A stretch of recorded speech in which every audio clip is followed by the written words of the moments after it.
Hello, everyone, and welcome to this episode of the OCNJ Local, your podcast for everything happening here in America's greatest family resort. We're your hosts, Dominic Dougherty and Drew Fasy. Nice try. So, There so you it's go. it's And we are down. you. I'm down. Well, we've never had this arrangement before, so it threw me off. For those of you watching on YouTube, Drew's usually to my left, and I got to point opposite. Today he's below me, so my finger pointing's all messed up here. Dom gets thrown off fairly easily. I do. Anyway, we are your local guys. Awesome. Well, thanks everybody for joining us. We have two very special guests today from Ocean City 2050. We have Bill Merritt and Dan Gilman. Did I say that correctly? Yep. Awesome. Perfect. So if you recall back to in the wintertime, the controversy with Wonderland was kind of going sideways. And I made a comment, hey, if you got a plan, you got something solid, you got some backing, and you can feasibly produce something new, come on, let's go. Let's come on the show. Let's talk about it. I had the privilege of going to their presentation this past Saturday at the library, and I was very impressed with the homework that these gentlemen and their organization did over the past 6 months, and they have done just that. They've proposed an alternative idea to a hotel on the structure, and so I said, hey, come back on. Let's go. With that said, I just want to preface this because one of the things I see all the time here on social media is, well, Mita owns land, Mita owns land, Mita owns land. They are not telling Mr. Mita what to do with his land. They are simply providing an alternative for the public to consider when it comes time to vote for zoning changes. That's all this is. This is not, hey, Mr. Mita, this is what you need to do, or else. It's, here's a different alternative for people to consider. And that's the message that I want to get off. Let's put that to bed right now, people. So in the comments, you can get rid of, oh, it's Mr. Mita's land, it's Mr. Mita's land. We all know that. When Mr. Mita decides to present a zoning change, it becomes a public matter that people are allowed to weigh in on and have a say in. That's the way it goes with these things everywhere else across the country. So why shouldn't it happen here as well, too? So want to get that off the table so we can have a real discussion here about what their idea is, how it can benefit Ocean City, and how it can even serve as a blueprint for former development on our boardwalk. So, gentlemen, sorry to a little bit longer intro than normal, but we appreciate having you on, and thanks for joining us today. No, it's great. Thank you for having us on, and thank you for clarifying it, because that is the biggest question we get, and we understand it at one level, right? But the way you described it was perfect. So thank you. Awesome. So if you don't mind, I'd like to start with your organization. Yep. So your organization is Ocean City 2050. And how did you come up with the name, first of all? So the nature of the organization was that we were trying to look at the long-term trajectory of Ocean City. Like, we wanted decisions when we were talking among ourselves. That was our biggest concern and biggest thrust, was that decisions in the city should be made for the long haul, right? What's going to do the city the best service over the long haul. And once we kind of locked in on that as our mission, then Ocean City 2050 dropped right out of that. So we said, Dan, I've been in the corporate world. Dan's been in the finance world.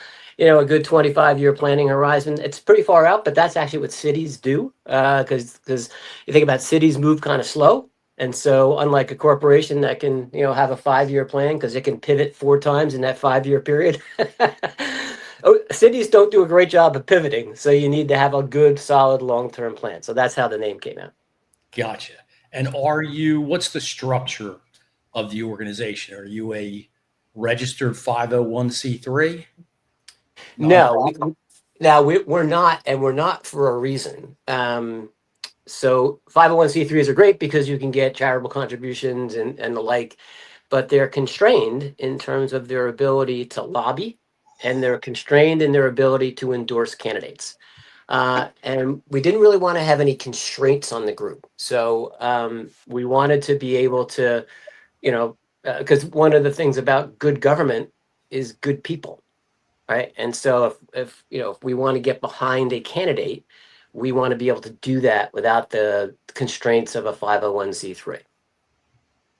And in terms of staying with the structure, do you have a board? Do you have a president, vice president? Who are those individuals, and who's on your board if you have one? Yeah, so I'd say it's a more of an association than a formal board. Again, just to kind of make it be a little bit more nimble. So there's myself, Dan. I'd say we have like the core group, and these are the people that you see pretty often, right? So it's Jim Kelly is part of the group. We have Jeff Saltel, who's from the Beach Watch. I forget which of the condo communities he's from. And a number of other people in the group. So it's a group of like 8 or 10 of us that kind of steer the organization.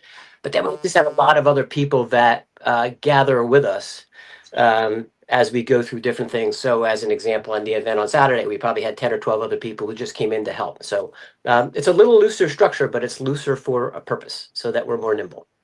I think it's also worth saying everybody's a volunteer. This is a civic-minded organization.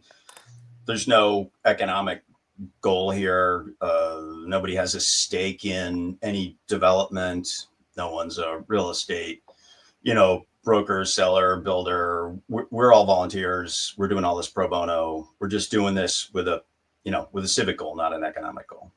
Gotcha. Good.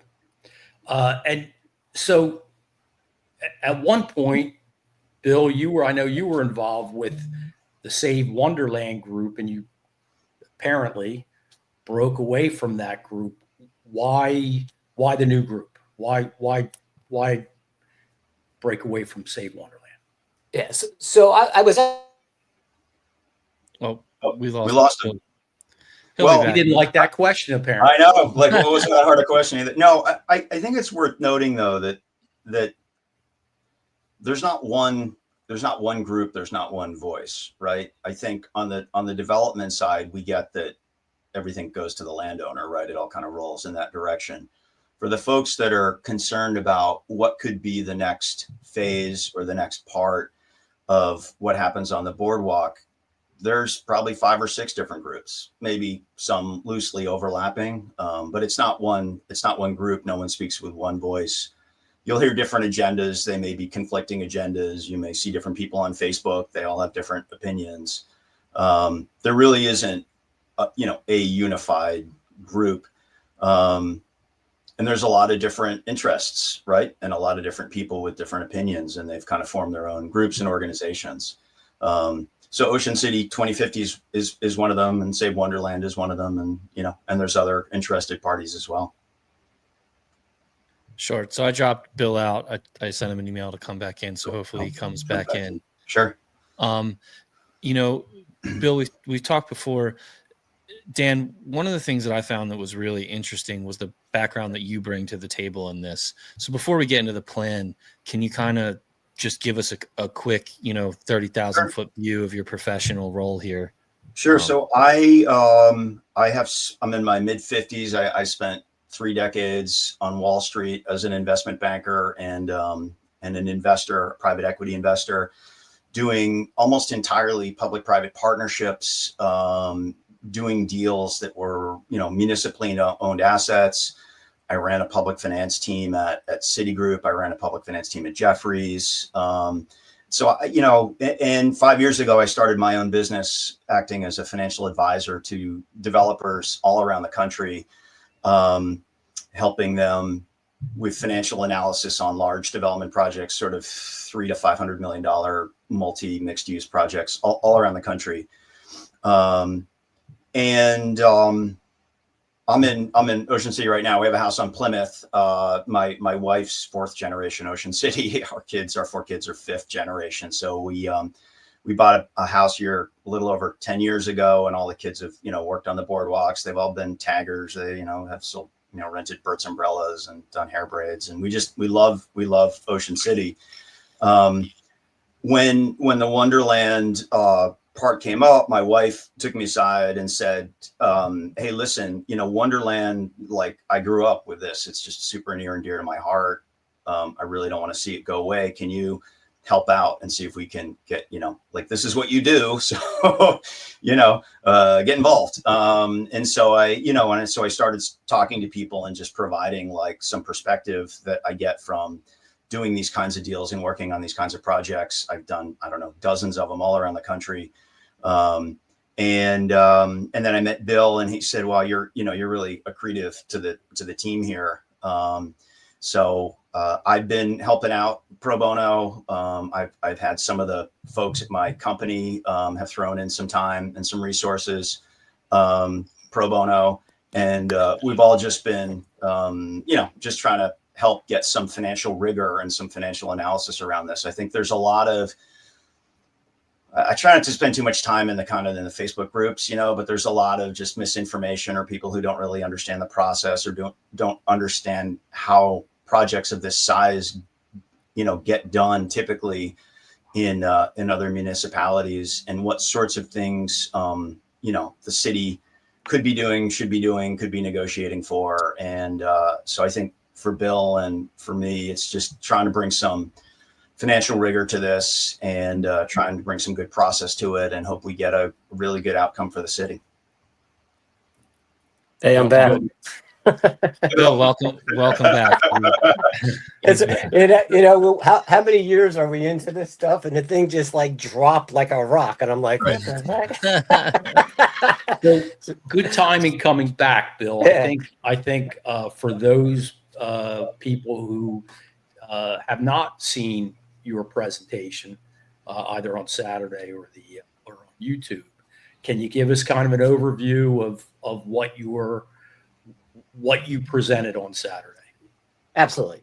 So I want to go back to when I was with you guys the last time. What I said then, and it's true now, was what we're all about is a better boardwalk at the end of the day. That's the mission, right? And so it's not, we didn't get into this with a specific design in mind, but I think the boardwalk and the beach are the main economic drivers in this town. The beach is great, and I think that the boardwalk can be better. And I think the idea is, how do we make that boardwalk the best boardwalk it can be, right? So that was our guiding light in this whole process. And so we spent a lot of time talking with people about the nature of the amusements, things that could be done up there, what would work, what wouldn't work. It was really a 6-month process of gathering information about what people in town want. And that led us to this mixed use concept, because the other thing we understood was, this called opposition is a little different than a lot of oppositions. Some oppositions, if you stop what's being done, that's all you need to do because the status quo is okay. That wasn't going to be the case here, right? Because if you stop what was being proposed, okay, then what? Because the status quo was going to be a shell of an amusement park, right? So we knew we needed to create an alternative to be productive in this process. And that alternative, we wanted to drive a better boardwalk, and that better boardwalk needed to meet the needs of the people of the town. And those needs at the end of the day were things like a place for small kids was important. A place for the mid to late teens was actually a very important component. Some free space. So, think about the boardwalk. When you open a boardwalk, other than walking the boardwalk, everything you go into, you're going to be handing out money. And there's an opportunity, we thought, for free space on the boardwalk, so that everything doesn't cost money. And we knew there needed to be something that worked with Mr. Mita, because trying other paths were just going to be paths of significant resistance. So that led us to what we have. And so it was we started with a small piece of an amusement park, really designed to bring back the essence of Wonderland, but on a smaller footprint and much more economically sound. And we did test that against amusement operators, and we have our business plan for that, and they're all saying, yeah, you guys, you're in the ballpark on this. We had the digital entertainment center because that was for that demographic of the 14 to 20-year-old demographic. We reached out and found an investor for that. So someone's going to sponsor that. We, of course, had Mr. Mita's opportunity there with not only a lodging facility that he could build, but also the opportunity to make money off of the rest of the venue because he would continue to be the landholder. And it actually, in that context, the lodging facility created a nice town commons feel to the whole venue. And then there's the common space. So it's the playground, which we also have funds for. Band shell, which is a small component, but we'd have to raise money for that. And then there's the gateway building, and that's the sort of the iconic Wonderland entrance. That would be kind of a shared space among all the components. So the hotel could use the rooftop of that for events. It otherwise would be open to the public, so people have a beautiful view of the ocean. The carousel would be housed underneath that building, and the wings of that building could be used by the digital entertainment operator. So that's what we put together, and that's why we put it together. And again, emphasize, we actually think it can be something that Eustis can execute on very well in a lower risk fashion with a good reward at the end of the day. So hold on. So people understand what you're proposing. You're not proposing purchasing the land from the current owner. You're proposing that he would continue to own the land. You would bring in operators, 3, 4, right? And Probably, yeah. Right. It's And- one is kind of the city, because the city would operate call it the playground space and things like that. But then you'd have a amusement operator, a digital entertainment operator, and a hotel operator. And who would do the build outs on those structures? I'll let Dan talk, but this is a pretty standard public-private thing. And so you create a management structure so that it's not, it's organized. So Dan can chat. Yeah, I mean, Mita would be the master developer. He would make development fees on all this. He would be the landowner, and he would collect rents on all of it, including where his hotel was. And he would make sub-development fees on each of the projects, along the way. So, there's market fees and all of that analysis for him, which you should get, because he does own the land and he is a developer, and it does need to get developed, and someone needs to get paid a fee for that. So it would obviously be him. And I think, it's a fair question to say, like, doesn't he just get to do whatever he wants? And why are you guys soliciting community input and trying to come up with another alternative when you don't own the land? And I think it's an important piece of the tension in this that we should talk about. He does own the land, and it is zoned as a boardwalk zoning, and he can run amusements on it and sell pizza and sell T-shirts and have skee ball and have mini golf. He can do all that.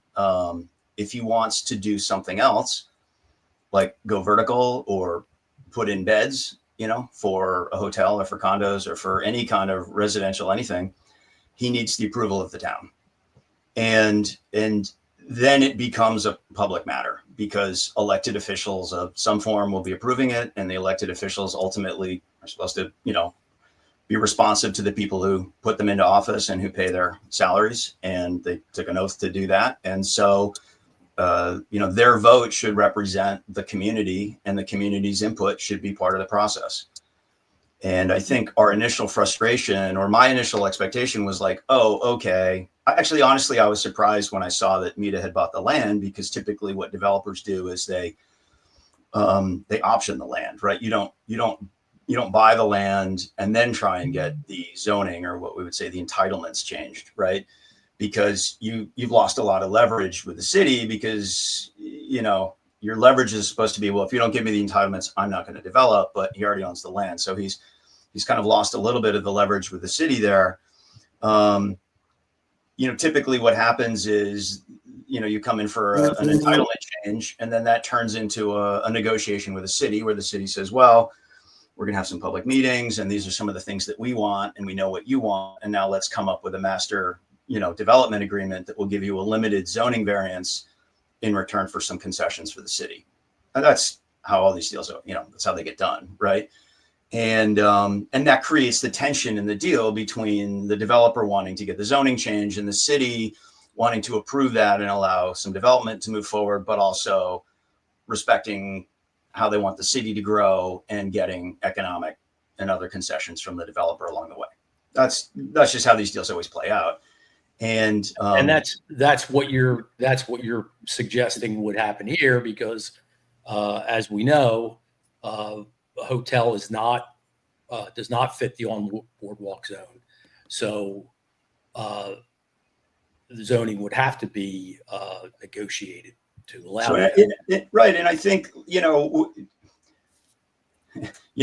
if one view is like Mita would like a 250 room hotel and Save Wonderland would like the Ferris wheel up and back up exactly the way it was. Right. And I think, Bill's vision, really our vision is we're going to likely end up somewhere in the middle there. Right. Assuming that the city engages and wants to negotiate in good faith to try and get real concessions out of the developer, you're going to end up in the middle. And so we kind of jumped towards a middle place with the understanding, like, this isn't a mandate to the developer. This is a thought piece almost on what it could look like and what could happen if we decided to all take a step towards the middle, and to help move that conversation along and get out of this, like 250 rooms or nothing, or Wonderland exactly the way it was or nothing. Right. To try and understand that this is likely going to be some sort of a negotiated thing. We presented a plan that tries to drive towards that center place, hoping that Mita will appreciate that and understand that there's going to be some tension with the city, and he's willing to take some steps. And then suddenly we're in a community dialogue and a civic dialogue talking about, how to come up with a compromise that makes everybody happy and still gets a fine economic result for Mita. And look, he took an incredible amount of risk buying that land without having the zoning in place. It was very risky, but that was his decision, and he should be rewarded economically for taking some risk and then moving some good development forward. No one's arguing that he shouldn't make, an economic return.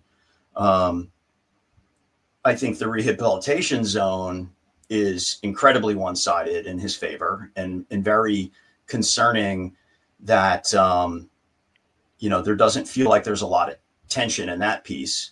And so to try and take a step back from rehabilitation zone and a giant hotel, and that's the only option, we've tried to put up a proposal that meets somewhere in the middle and is trying to be responsive to what the community has expressed interest in. And honestly, if that then just becomes the beginning of a much broader community discussion with even more community input on what everybody wants, then that's fantastic. That's a great result. That I think everybody at Ocean City 2050 would be thrilled if this turned into a negotiation and an open community dialogue and drove towards a plan that was responsive to the long-term views of what the city wants to do with the boardwalk and what the community wants to do. That would be a great result. So my question I have, you talked about one of the components of the 4 components was a hotel and lodging. Would there need to be a zoning change in your proposal to build that hotel?